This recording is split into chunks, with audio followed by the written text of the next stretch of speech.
something happened yesterday. I saw the Batman. What was it like? Let's give a little backstory here, because I know we're gonna cut this clip out for the Matrixx and Rhodes show. We talked about this.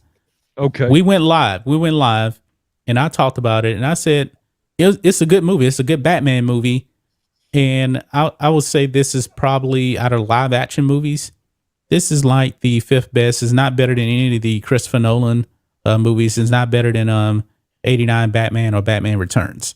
It's the sixth best Batman movie. Now, I figured that I may like it better than Rhodes, but go ahead, Rhodes. Well, you guys know Batman's my dude, right? Batman's my favorite. Batman's your favorite comic book character. Favorite comic character.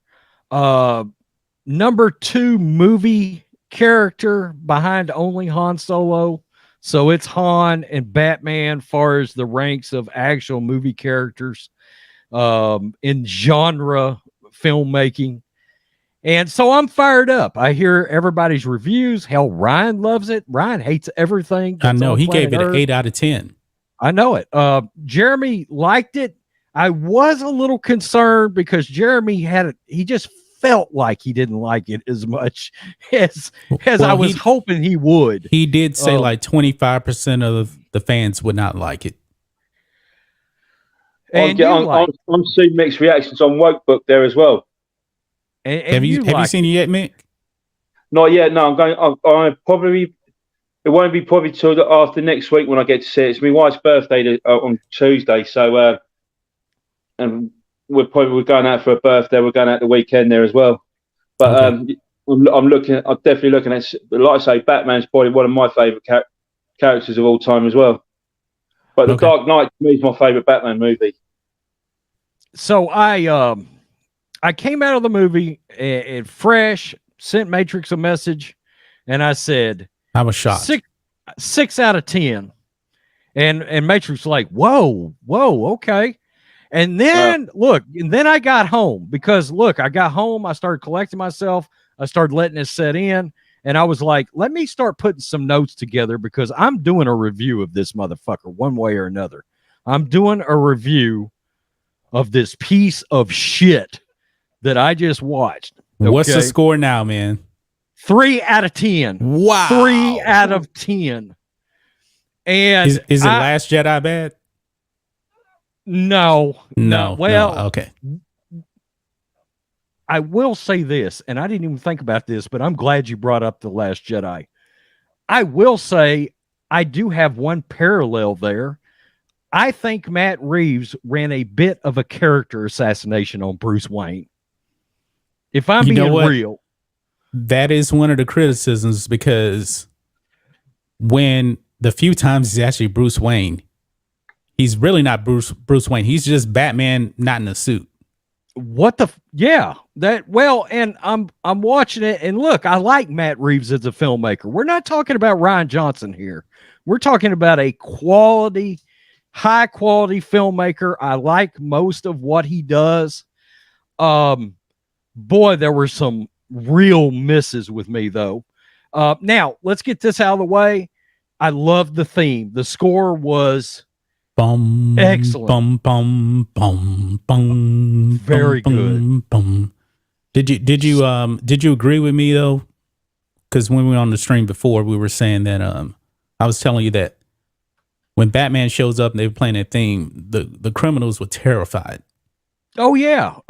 And there was some moments in the movie I really liked, like when he initially showed up and the guys in the white had the white face paint on, and they did the camera angle into the darkness. I really liked that. Okay, I was like, oh, that's really, you feel the vengeance building in that moment. Okay, mm-hmm. But here's the issue. Look, Batman is a dark character. Everybody knows I owned a horror website. I love horror movies. I love them. I love slasher flicks. I love Michael Myers, Jason Voorhees, Freddy Krueger, Leatherface, Jigsaw, run the gamut. by God, this movie there's a dark line not to cross when it comes to comic movies, okay? And people forget, just a few years ago, everybody was talking about how dark the Nolan trilogy was. Does anybody remember that? Man, the Nolan trilogy looks pretty bright compared to this one. Okay, well, we found the line to cross and that you don't cross. And it was this movie. It was too damn dark. Even for a comic movie, it was too GD dark. I was like, this is ridiculous. You said it felt like 7. Honestly, they made Batman into a horror movie. Okay. And even though Batman is dark, it is still not a horror property. It's not. No, and my son, 8 years old, bored to death. Really? Bored to death during a Batman movie? I mean, really? And the other thing was, I should never sit in a theater watching a Batman movie and check my watch 4 times. Never. Because it was too long. And at no point in any of those long ass Christopher Nolan movies or the Snyder Cut Justice League, at no point did I ever look at my watch to see how long it had been I'd been watching. Why? Because I was entertained. I was entertained through the whole thing. The movie could have went on 5 hours if it would have been good. But I was like, you know what? Kind of bored right now. And I was like, go ahead. Let me ask you this. Yeah. I'd already mentioned how pretty much everyone is corrupt in this. Did you like the Thomas Wayne angle? I'm getting to it. Okay. I didn't think you were going to like that. No, I had that in my notes. A couple of things. Number one, I absolutely hated the vision that Matt Reeves had for Bruce Wayne. Bruce Wayne is, whether Matt Reeves likes it or not, or anybody likes it or not, Bruce Wayne is a different character than Batman. Okay? He is the he's the alter ego. He is the billionaire playboy. That is Bruce Wayne's character. Okay? He's not a depressed emo, which is what we got. Okay? We got a depressed, hardly can function. He actually wore glasses inside of the house. I was like, what is going on here? And look, the Nolan trilogy is dark. But there was a distinct difference between that dark-ass Batman that Christian Bale was when he put that suit on and Bruce Wayne outside. And people will say, yeah, but in The Dark Knight Rises, he was a recluse in that movie. He was only a recluse because, A, he was trying to still get over injuries from being Batman. I mean, he's walking around with a cane in The Dark Knight Rises at the beginning. Correct. And B, he was trying to stay out of the spotlight because if anybody did happen to know his identity, people forget he was on the run from the law. Okay. Yeah. He ended The Dark Knight being on. He was a wanted man. Batman was wanted for the death of Harvey Dent. Yeah. And wasn't it took place 8 years later, right? Correct. Yeah. Correct. This was a horrible vision of Bruce Wayne.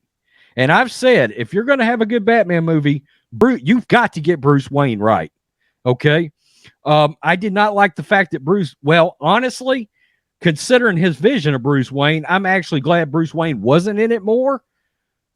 But if he'd got Bruce Wayne right, I would have needed Bruce Wayne to have been in the movie a little more than he was, which was very little. I should never, ever in a million years like the Penguin and Commissioner Gordon more than I like Batman, which is what happened. Jeffrey Wright was really good as Commissioner Gordon. Jeffrey Wright was great as Commissioner Gordon. He was great. Colin Farrell home ass run as the Penguin. He wasn't in it much, but he was very good in it. Now you understand why I said that they could have left him out, the Penguin, and it really wouldn't have mattered too much. I'm glad they didn't, though. I'm glad they didn't. Now, to Thomas Wayne, I absolutely hated the deconstruction character assassination they ran on Thomas Wayne. He was a little bit corrupt. I hated it. Should we kind of spoil this little part? Well, he's I'm not going to really spoil it, but he's involved with Carmine Falcone. Yeah. And I was like, wait, what is happening right now? That's not the Thomas Wayne we've ever seen before. It was terrible payoff. It was. Watching the whole movie, getting to that moment, I was like, oh, that's terrible payoff. The other thing was I liked Andy Serkis as Alfred. Would have liked to have seen more of him. Not enough of him. Correct. Zoe is it Kravitz? Zoe Kravitz, yeah. Zoe Kravitz as Catwoman. You didn't like her? Very indifferent. Very indifferent. Yeah.